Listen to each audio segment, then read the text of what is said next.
अस्सलाम वालेकुम। SM news के साथ मैं हूं मुक़द्दर रज़ा। SM न्यूज़ स्टूडियो में खुशामदीद। खबरों का सिलसिला बढ़ाते हुए हम करते हैं बवाना से। कोरोना वायरस से बचाव के लिए बवाना के government boys high secondary school में कोरोना वैक्सीनेशन सेंटर कायम किया गया है, जहां पर 30 साल से ज़ायद उम्र के शहरियों को कोरोना वायरस से बचाव के लिए वैक्सीन लगाई जा रही है। इसी हवाले से अपडेट कर रहे हैं SM न्यूज़ के नुमाइंदे मोहम्मद अफजल रुमाना।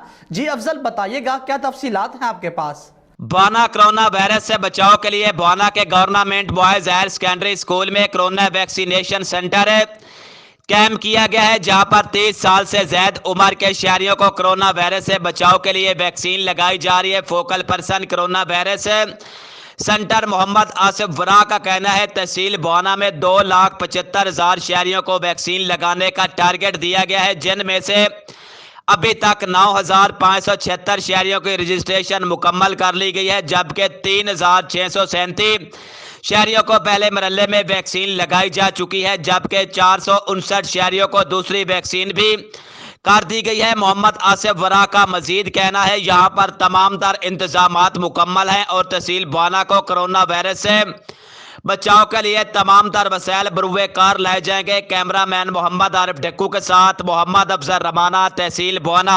बहुत शुक्रिया अफजल, तफसीलात से आगाह करने के लिए। अब तक के लिए इतना ही। मजीद खबरों के लिए देखते रहिए SM न्यूज़।